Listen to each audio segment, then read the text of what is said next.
নমস্কাৰ স্বাগতম জনাইছো আপুনি চাই আছে আফটাৰনুন এক্সপ্ৰেছ ষ্টুডিঅত মই গীতাশ্ৰী সংসদলৈ ট্ৰেক্টৰ চলাই আহিল কংগ্ৰেছ নেতা ৰাহুল গান্ধী কৃষি আইনৰ বিৰোধিতা কৰিছে এই ধৰণে কংগ্ৰেছ নেতাগৰাকীয়ে এই মুহূৰ্তত দৃশ্য দেখুৱাবলৈ লৈছো কংগ্ৰেছ কৰ্মী সমৰ্থকৰ সৈতে ট্ৰেক্টৰ চলাই প্ৰতিবাদ কৰিলে ৰাহুল গান্ধীয়ে দিল্লী আৰক্ষীয়ে আটক কৰিছে কংগ্ৰেছ নেতা সমৰ্থকসকলক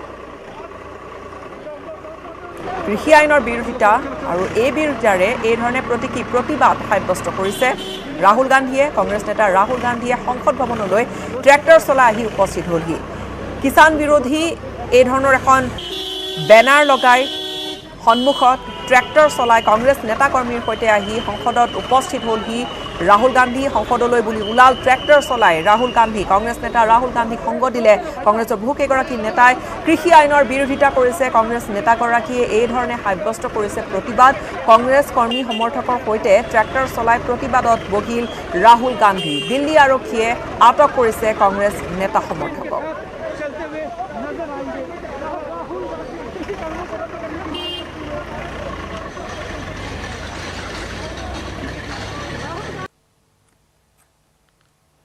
ট্ৰেক্টৰ চলাইছে চালকৰ আসনত ৰাহুল গান্ধী হোৱেবাৱে বহুকেইজন কংগ্ৰেছৰ নেতা হাতে হাতে তেওঁলোকৰ প্লেকাৰ্ড আৰু এই বেনাৰ লৈ প্লেকাৰ্ড লৈ কৃষি আইনৰ বিৰোধিতা কৰি সংসদ ভৱনলৈ বুলি ওলালে ৰাহুল গান্ধী আৰু লগতে এইসকল কংগ্ৰেছ নেতা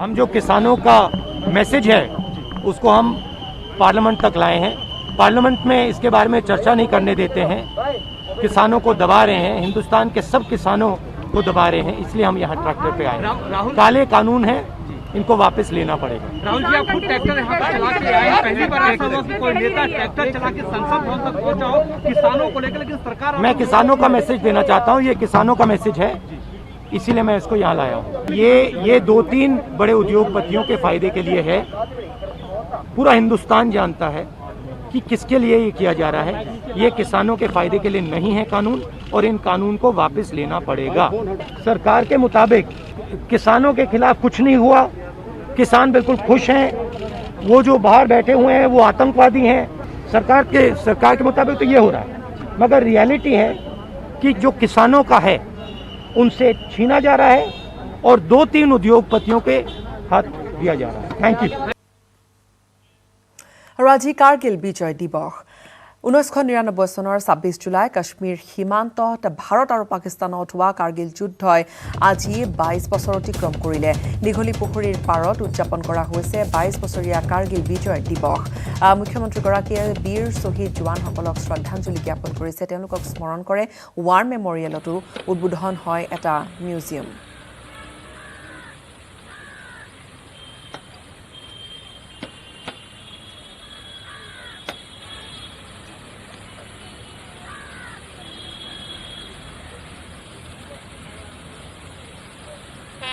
1999 চনত আজিৰ দিনটোতে ভাৰতীয় সেনাই পাকিস্তানক কাৰ্গিলৰ যুদ্ধত ডিচিচিভলি পৰাজিত কৰিছিলে আজিৰ দিনটো ভাৰতীয় সেনাৰ গৌৰৱ সাহসৰ এক প্ৰতীক মই আজিৰ দিনটোত এই দীঘলী পুখুৰী আমাৰ সৈনিক স্মাৰকত আহি কাৰ্গিল বিজয় দিৱসত অংশগ্ৰহণ কৰি নিজকে সৌভাগ্য অনুভৱ কৰিছোঁ শ্বহীদ জিন্তু গগৈৰ পিতৃ মাতৃকো লগ পোৱাৰ সৌভাগ্য হ'ল মই অসমৰ বীৰ শ্বহীদসকলক বিশেষকৈ কাৰ্গিলৰ যুদ্ধত প্ৰাণ আহুতি দিয়া ভাৰতৰ বীৰ শ্বহীদসকলক মই আকৌ এবাৰ অসমবাসী ৰাইজৰ হৈ গভীৰ শ্ৰদ্ধাঞ্জলি আৰু বিনম্ৰতাৰে সৈতে স্মৰণ কৰিছোঁ আৰু মই আশা কৰোঁ যে ভাৰতীয় সেনাই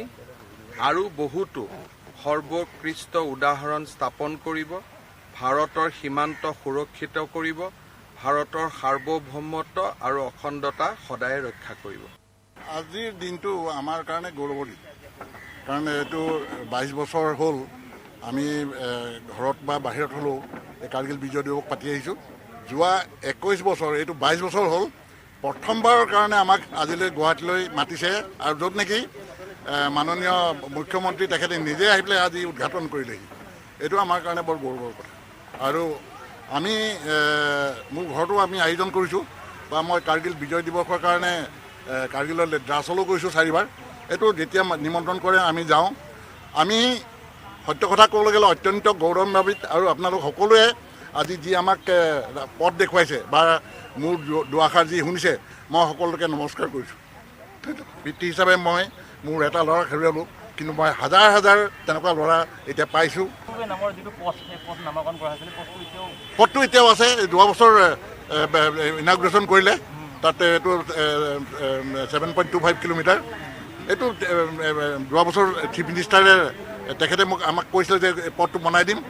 7.6 crore দি পেলাই ৰাস্তাটো বনাই দিলে। মাতৃ হিচাপে আজি মই বৰ গৌৰৱান্বিত আৰু আনন্দিত হৈছোঁ। যদিও মোৰ মুখৰ আগত পুত্ৰ নাই, সদায় পুত্ৰ মোৰ মুখৰ আগতে থকা যেন লাগে। জিনটো বুলি ক'লে তাৰ নামটোৱে গোটেই জিনি যায়, সেইটো কাৰণে মানে মই বহুত ভাল লাগে মোৰ। আৰু আজি মানে প্ৰথম চিফ মিনিষ্টাৰে মাতিছে আমাক। আজি 22 বছৰ হ'ল। আজি 22 বছৰ চিফ মিনিষ্টাৰ আজিলৈকে মতা নাছিলে, কিন্তু নাই, কিন্তু ঘৰত সোমাই গৈছে বহুত মিনিষ্টাৰ, সমাধি চাই গৈছে। সেইকাৰণে আজি তেখেতক আমি কৈছোঁ, তেখেতে কৈছে মই সেইফালে গ'লে সোমামেই, মুঠতে আপুনি আমাৰ বেটাৰ সমাধিটো চাবলৈ যাব। শিৱসাগৰ ৰংপুৰ বালিকা উচ্চ মাধ্যমিক বিদ্যালয় পৰিগণিত হ'ল আদৰ্শ কোভিড টীকাকৰণ কেন্দ্ৰলৈ। ঐক্য সেনা অসম নামৰ সংগঠনটোৰ উদ্যোগত তথা জিলা স্বাস্থ্য বিভাগৰ সহযোগিতাত বিদ্যালয়খনত 18 বছৰ ঊৰ্ধৰ সকলো লোকক কোভিড প্ৰতিষেধক প্ৰদানৰ ব্যৱস্থা কৰা হয়।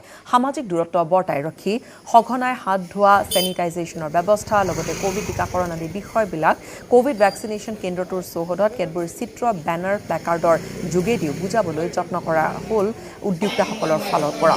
ইয়াৰ উপৰিও বাল্য বিবাহ, নাৰী নিৰ্যাতন বন্ধ কৰাৰ আহ্বান জনাই অংকন কৰা চিত্ৰ, প্লেকাৰ্ডো আঁৰি দিয়া হৈছে কোভিড ভেকচিনেশ্যন চেণ্টাৰটোৰ চৌহদত। সৰু সৰু ল'ৰা ছোৱালীবিলাকে যিখিনি এতিয়া চিত্ৰাংকন মই দেখিছোঁ, তেওঁলোকে এৱাৰনেছৰ কাৰণে যিখিনি এতিয়া ড্ৰয়িং আঁকিছে বা সামাজিক দূৰত্বকে আদি কৰি মাস্ক পৰিধানৰ কৰা আৰম্ভ কৰি যিখিনি তেওঁলোকে হেৰি কৰিছে, সৰুতেই এতিয়া তেওঁলোকৰ মনত এই ক'ভিড ভাইৰাছ এগেইনষ্ট আমি কি কৰিব লাগে, আমি স্কেনিঙৰ দেখুৱাইছে, তাত তাপ জোখা হেৰিৰ পৰা আৰম্ভ কৰি ড্ৰয়িং কৰিছে। গতিকে তেওঁলোকে সৰুতে এতিয়া সেইখিনি ছাত্ৰৰ মাজত সোমাইছে যে ক'ভিড ভাইৰাছৰ কাৰণে আমি কেনেকৈ যুঁজিম এই সৰুতেই। গতিকে আমি ক'ভিড ভেকচিনটো লোৱাৰ পিছতো আমি মাস্ক পৰিধান কৰিব লাগিব, আমি সামাজিক দূৰত্ব মেইনটেইন কৰিব লাগিব, আমি চেনিটাইজাৰ বা হাত ধোৱা, সাবোনেৰে হাত ধোৱা, সঘনাই হাত ধোৱাত আমি লগত কৈ থাকিব লাগিব। গতিকে আমি গোটেই সমাজখন ক'ভিডৰ পৰা মুক্ত কৰিবলৈ হ'লে আমি ভেকচিন ল'বই লাগিব, সেইটোৱে এটা এপিল। আৰু এই চেণ্টাৰটো সেই যিটো মই দেখিলোঁ, যিখিনি ডিচিপ্লিন মেইনটেইন কৰিছে, বহাৰ কাৰণে ব্যৱস্থা কৰিছে, বয়সস্থ মানুহখিনিক প্ৰথমতে অগ্ৰাধিকাৰ দিছে 60 বছৰ ঊৰ্ধত, তাৰপিছত মহিলাসকলক দিছে। গতিকে এদিন ব্যৱস্থা যদি সকলো চেণ্টাৰত হয়, নিশ্চয় আমাৰ এই বেমাৰ জালিবিলাক নহয়। দেশজুৰি টীকাকৰণৰ সজাগতা বৃদ্ধিৰ উদ্দেশ্যৰে আৰম্ভ কৰা হৈছে নেটৱৰ্ক 18 আৰু ফেডাৰেল বেংকৰ উদ্যোগ সঞ্জীৱনী আ শ্বট অফ লাইফ। পঞ্জাৱৰ অমৃতসৰৰ জিলাৰ গাঁৱে গাঁৱে গৈছে সঞ্জীৱনী গাড়ীখন আৰু এই পদক্ষেপৰ সৈতে সংগতি ৰাখি 5খন গাড়ী দেশৰ সেই 5খন জিলাত প্ৰৱেশ কৰিছিল, য'ত কৰোনাই বাৰুকৈ প্ৰভাৱ বিস্তাৰ কৰিছে, য'ত টীম সঞ্জীৱনীয়ে টীকাকৰণৰ প্ৰয়োজনীয়তা আৰু উপযোগিতাৰ কথা মানুহক বুজাইছে।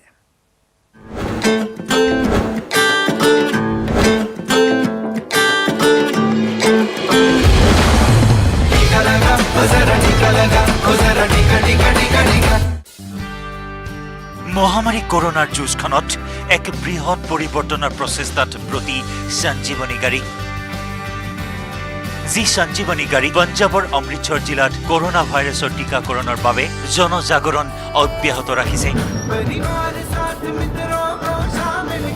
টীম সঞ্জীৱনীয়ে 68খন গাঁৱত প্ৰৱেশ কৰি মানুহক বুজাইছে যে প্ৰাণঘাতী কৰোনা ভাইৰাছৰ পৰা ৰক্ষা পাবলৈ টীকাকৰণ কিমান প্ৰয়োজনীয়।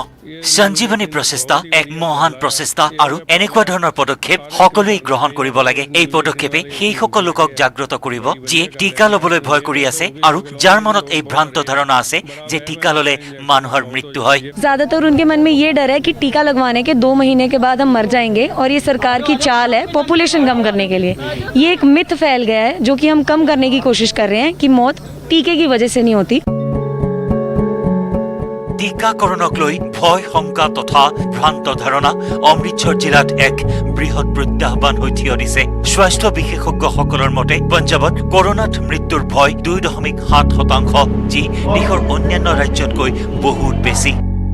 টিম সঞ্জীৱনী এই প্ৰচেষ্টাত প্ৰতি যে কৰোনা টীকাকৰণক লৈ মানুহৰ মন মগজুত থিতা পেলোৱা ভয় শংকা তথা ভ্ৰান্ত ধাৰণা জনসচেতনতাৰ জৰিয়তে মষিমূৰ কৰা হ'ব। মই BSFৰ লগত কাম কৰিছিলো আৰু মোৰ টীকাক লৈ ভয় নালাগে। ইয়াত ভয় কৰিবলগীয়া কোনো কথা নাই। সংবাদ মাধ্যমৰ জৰিয়তে এই ক্ষেত্ৰত জনসচেতনতা বৃদ্ধি কৰা হৈছে। সঞ্জীৱনী পদক্ষেপৰ জৰিয়তেও মানুহ যথেষ্ট উপকৃত হ'ব। हमें कई गांव से कॉल्स भी आते हैं कि आप दोबारा आएं, आप जब आए थे हमारी डोजेस खत्म हो गई थी, और वो लोग भी कहते हैं आप हमारे घर पे विजिट करें, आप हमारे पास आएं, हमें समझाएं, हमारे जो डर हैं डाउट्स हैं वो ख़त्म करें, ताकि हमारे बड़े जो हैं वो भी टीका लगवाएं।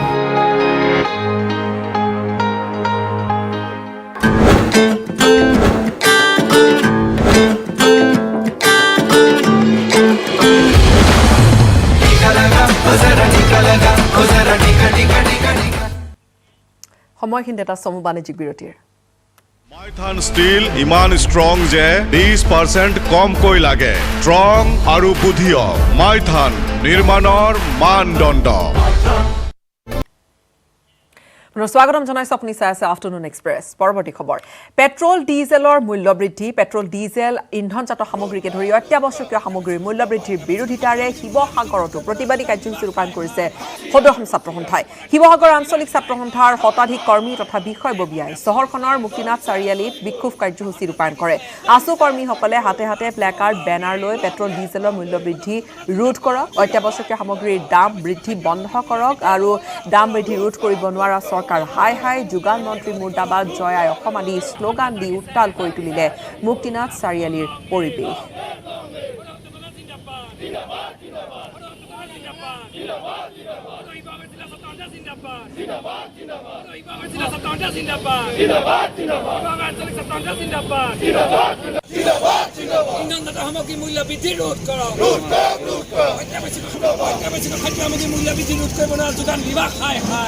এই সন্দৰ্ভত এক প্ৰতিবেদন আগবঢ়াম আমাৰ সাংবাদিক প্ৰদীপ গগৈ। পেট্ৰল ডিজেলৰকে ধৰি অত্যাৱশ্যকীয় সামগ্ৰীৰ মূল্য বৃদ্ধিৰ বিৰুদ্ধে শিৱসাগৰ আঞ্চলিক ছাত্ৰ সন্থাই তীব্ৰ প্ৰতিবাদ সাব্যস্ত কৰিছে। এয়া দেখিছে শিৱসাগৰৰ মুক্তিনাথ চাৰিআলিত আছুৱে প্ৰতিবাদ সাব্যস্ত কৰিছে। অসম চৰকাৰ আৰু কেন্দ্ৰীয় চৰকাৰৰ অত্যাৱশ্যকীয় সামগ্ৰীৰ মূল্য বৃদ্ধি ৰোধ কৰাত চূড়ান্তভাৱে ব্যৰ্থ হোৱাত আজি তীব্ৰ প্ৰতিবাদ কৰিছে ছাত্ৰ সন্থাৰ বিষয়ববীয়াসকলে। পেট্ৰল ডিজেলকে ধৰি অত্যাৱশ্যকীয় সামগ্ৰী ৰোধ কৰিবলৈ সক্ষম নোহোৱাত আছুৱে শিৱসাগৰ মুক্তি চাৰিআলিত এইদৰে প্ৰতিবাদ সাব্যস্ত কৰিছে। কেমেৰা পাৰ্চন দেখুৱাইছে সামগ্ৰিক পৰিৱেশ, এয়া তীব্ৰ প্ৰতিবাদ কৰিছে। ইয়াতে আছুৰ বিষয়ববীয়া আছে, হয় মই তেওঁৰ পৰা জানিব বিচাৰিম, হয় কি এই মূল্য পেট্ৰল ডিজেলকে ধৰি ইন্ধনজাত সামগ্ৰী আৰু অত্যাৱশ্যকীয় যিসমূহ খাদ্য সামগ্ৰী আছে সকলোবিলাক সামগ্ৰীৰ আকাশলংঘী মূল্যবৃদ্ধি হৈছে। আৰু এই মূল্যবৃদ্ধি ৰোধ কৰি জনসাধাৰণক পৰিত্ৰাণ দিবৰ কাৰণে চৰকাৰ কেইখনে যিধৰণে ব্যৱস্থা গ্ৰহণ কৰিব লাগিছিল ব্যৱস্থা গ্ৰহণ কৰা নাই। দুৰ্ভাগ্যজনকভাৱে ভাৰতবৰ্ষ এনেকুৱা এখন ৰাষ্ট্ৰ য'ত 260% কৰ আৰোপ কৰি থোৱা আছে ইন্ধনজাত সামগ্ৰীৰ ওপৰত, আৰু জনসাধাৰণৰ ওপৰত মাধমাৰ সোধাই তেওঁলোকে উন্নয়নৰ কথা কয় আৰু জনসাধাৰণক তেওঁলোকে সকলো সময়তে সকাহ দিয়াৰ পৰিৱৰ্তে তেওঁলোকে জনসাধাৰণক মাধমাৰ সোধাইছে। সেইকাৰণে আমি দাবী জনাইছোঁ আজি এই কাৰ্যসূচীৰ জৰিয়তে শিৱসাগৰ আঞ্চলিক ছাত্ৰ সন্থাই আজি এই কাৰ্যসূচী ৰূপায়ণ কৰি আমি মূল্যবৃদ্ধি ৰোধ কৰাৰ ক্ষেত্ৰত চৰকাৰক ক্ষীপ্ৰ পদক্ষেপ গ্ৰহণ কৰিবৰ কাৰণে দাবী উত্থাপন কৰিছোঁ। এয়া দেখিছে যে এই ক'ভিড পৰিস্থিতিৰ মাজতো হাতে হাতে প্লে কাৰ্ড বেনাৰ লৈ মূল্য বৃদ্ধিৰ বিৰুদ্ধে প্ৰতিবাদ সাব্যস্ত কৰিছে শিৱসাগৰৰ আঞ্চলিক ছাত্ৰ সন্থাই। চন্দ্ৰপুৰত ক'লা পতাকা প্ৰদৰ্শন। ডাম্পিং গ্ৰাউণ্ড বিৰোধী মঞ্চৰ উদ্যোগত ক'লা পতাকা প্ৰদৰ্শন। চৰকাৰৰ দৃষ্টি আকৰ্ষণৰ লক্ষ্যৰে ক'লা পতাকা প্ৰদৰ্শন কৰিছে ডাম্পিং গ্ৰাউণ্ড বিৰোধী মঞ্চই। চন্দ্ৰপুৰৰ ৰাজহুৱা স্থানত প্ৰদৰ্শন কৰা হৈছে ক'লা পতাকা। আৰু উল্লেখযোগ্য যে যোৱা 26 জুনৰ পৰা গুৱাহাটী পৌৰ নিগমে বলপূৰ্বকভাৱে ৰাইজৰ প্ৰতিবাদকো আওকাণ কৰি চন্দ্ৰপুৰত জাবৰ জোঁথৰ বা জাবৰ পেলোৱা কাৰ্য আৰম্ভ কৰিছিল। ফলত সোমবাৰে ডাম্পিং গ্ৰাউণ্ড বিৰোধী মঞ্চই ক'লা দিন হিচাপে গণ্য কৰি এনেকৈ ক'লা পতাকা প্ৰদৰ্শন কৰে।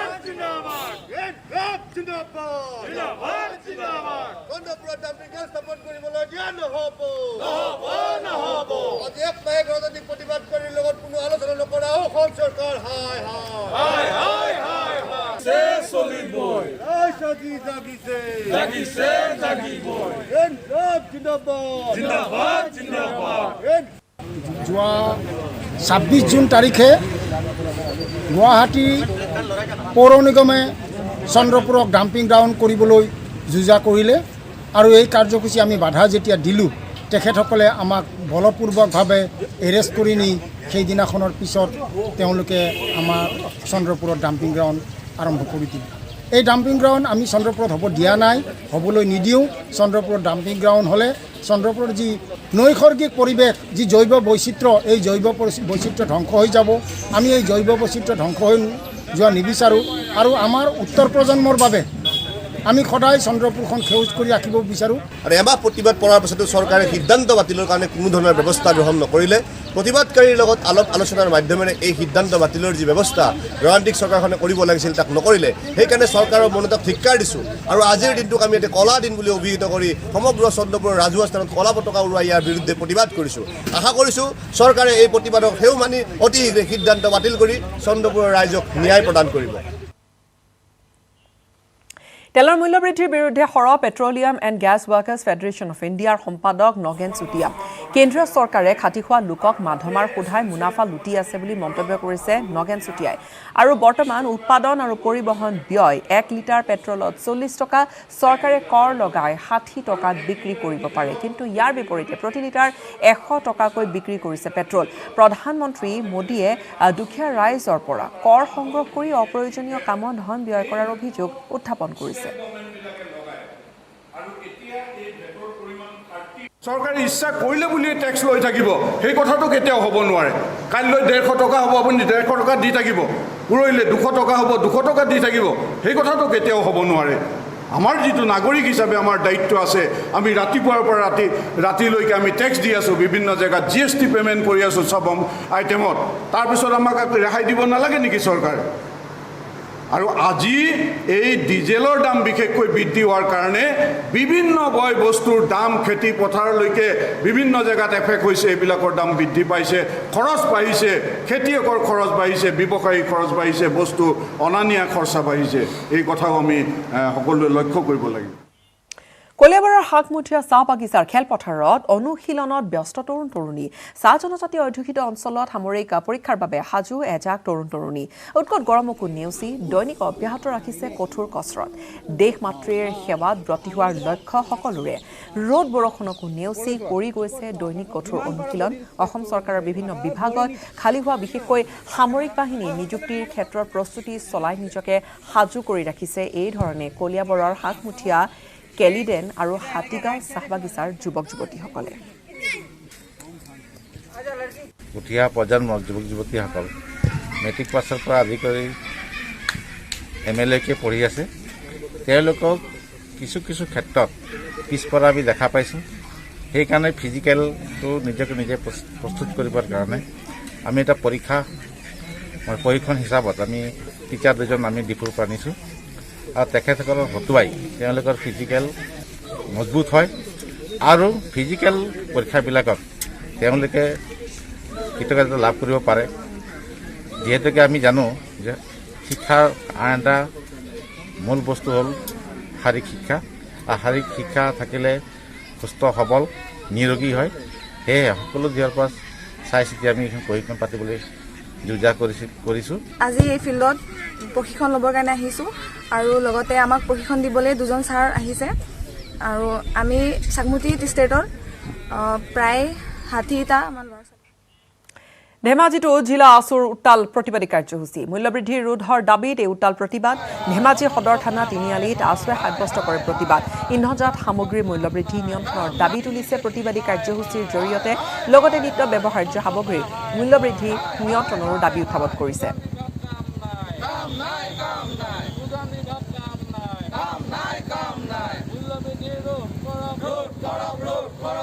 পেট্ৰল ডিজেলৰ ওপৰত যি অত্যাধিক কৰ আৰোপ কৰি থোৱা আছে, কৰ অতি শীঘ্ৰে পৰিহাৰ কৰাৰ ব্যৱস্থা কৰক। আৰু যি নিত্য ব্যৱহাৰ্য সামগ্ৰী আছে, মিঠাতেলকে ধৰি দাইলকে ধৰি যি নিত্য ব্যৱহাৰ্য সামগ্ৰী আছে, এই সামগ্ৰীৰ যি অত্যাধিক মূল্যবৃদ্ধি হৈছে, এই মূল্যবৃদ্ধি আপোনালোকে হ্ৰাস কৰক। নহ'লে অনাগত দিনত কিন্তু অসমত কিন্তু এখন গণতান্ত্ৰিক চৰকাৰ নাই, ইয়াত কলা বেপাৰীৰে শাসিত এখন চৰকাৰ আছে বুলি জনসাধাৰণে কিন্তু ভাবিবলৈ বাধ্য হ'ব। সমগ্ৰ ধেমাজি জিলাখনতে আমি ছাত্ৰ সন্থাই আমি এই পেট্ৰল ডিজেলৰ যি অত্যাধিক মূল্যবৃদ্ধি আৰু নিত্য ব্যৱহাৰ্য সামগ্ৰীৰ মূল্যবৃদ্ধি হৈছে, মূল্যবৃদ্ধিৰ নিয়ন্ত্ৰণ কৰাৰ দাবীত আমি সমগ্ৰ ধেমাজি জিলাখনতে আমি আজি প্ৰতিবাদ সাব্যস্ত কৰিছোঁ। আমি বিক্ষোভৰ জৰিয়তে আমি প্ৰতিবাদ সাব্যস্ত কৰিছোঁ আৰু আমি চৰকাৰক এই প্ৰতিবাদী কাৰ্যসূচীৰ জৰিয়তে আমি সকীয়াই দিব বিচাৰিছোঁ যে আজি সকীয়াই দিব বিচাৰিছোঁ যে আগন্তুক দিনত যদি আপোনালোকে যদি মূল্যবৃদ্ধি হ্ৰাস কৰাৰ যদি পদক্ষেপ গ্ৰহণ নকৰে, আগন্তুক দিনত সৰ্বসাধাৰণ ৰাইজৰ স্বাৰ্থত আৰু সৰ্বসাধাৰণ ৰাইজৰ সহযোগত কিন্তু ছাত্ৰ সন্থাই ইয়াতকৈ কিন্তু প্ৰতিদিনাই কিন্তু প্ৰতিবাদী কাৰ্যসূচী গ্ৰহণ কৰিব। আজি 22 সংখ্যক কাৰ্গিল বিজয় দিৱস। 1999 চনৰ আজিৰ দিনটোতে ভাৰতীয় সেনাই দেশৰ অখণ্ডতা ৰক্ষা কৰি কাৰ্গিলৰ উচ্চ শিখৰত বিজয় ধ্বজা উৰুৱাবলৈ সক্ষম হৈছিল। চিৰবৈৰী পাকিস্তানক ভাৰতৰ ভূমিৰ পৰা আঁতৰাই পঠিয়াইছিল ভাৰতীয় সেনাই আৰু সেই সময়ত কাৰ্গিলৰ উচ্চ শিখৰত পাকিস্তানৰ বিৰুদ্ধে যুঁজ কৰি শ্বহীদ হৈছিল অসমৰ সুসন্তান গোলাঘাট খুমটাইৰ কেপ্টেইন জিন্তু গগৈ। 1999 চনৰে পৰা বীৰগৰাকীক সন্মান জনাই প্ৰতি বছৰে 26 জুলাইৰ দিনটোত উদযাপন কৰি অহা হৈছে কাৰ্গিল বিজয় দিৱস। এইবাৰো কৰোনা ভয়াৱহতাৰ মাজতো খুমটাইৰ কেপ্টেইন জিন্তু গগৈৰ বাসগৃহৰ সন্মুখৰ সমাধিস্থলীত উদযাপন কৰা হৈছে 22 সংখ্যক কাৰ্গিল বিজয় দিৱস। জাচিংফা লেখিকা সমাৰোহ সমিতিৰ উদ্যোগত পালন কৰা হৈছে কাৰ্গিল বিজয় দিৱসৰ কাৰ্যসূচী। বিজয় দিৱসৰ প্ৰথমটো কাৰ্যসূচীৰ অনুযায়ী ৰাষ্ট্ৰীয় পতাকা উত্তোলন কৰে উপায়ুক্ত মৃগেশ নাৰায়ণ বৰুৱাই।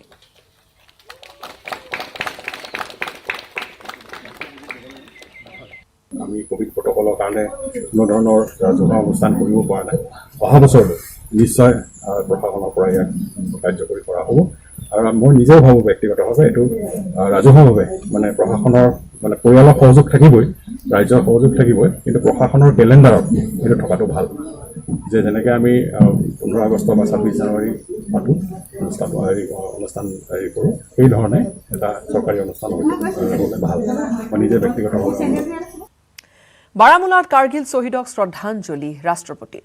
বীৰ শ্বহীদৰ শ্ৰদ্ধাঞ্জলি ৰাষ্ট্ৰপতি ৰামনাথ কোবিন্দৰ আৰু দ্ৰাছলৈ গৈ শ্ৰদ্ধাঞ্জলি জনোৱাৰ কথা আছিল যদিও বেয়া বতৰৰ ফলত তেওঁ বাৰামুলাতে থাকি গ'ল বা বাৰামুলাতে তেওঁ এই কাৰ্যসূচীত অংশগ্ৰহণ কৰিলে। বাৰামুলাতে জনালে বীৰ জোৱানসকলক, বীৰ শ্বহীদসকলক শ্ৰদ্ধাঞ্জলি, তেওঁলোকক স্মৰণ কৰিলে।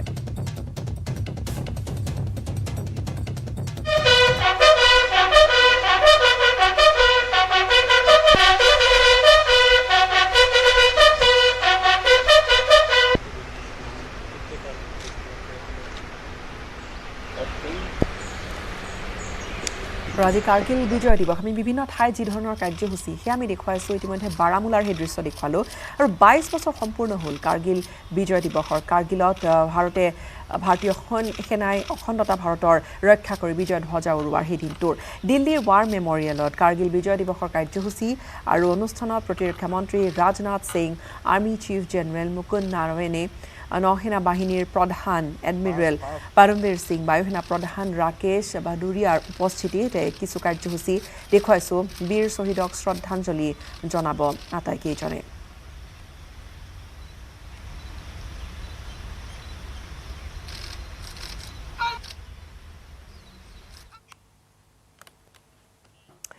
নেটৱৰ্ক 18 ফেডাৰেল বেংকৰ সঞ্জীৱনী গাড়ী কোভিডৰ কবলত পৰা দেশৰ বিভিন্ন জিলা ভ্ৰমি ফুৰিছে আৰু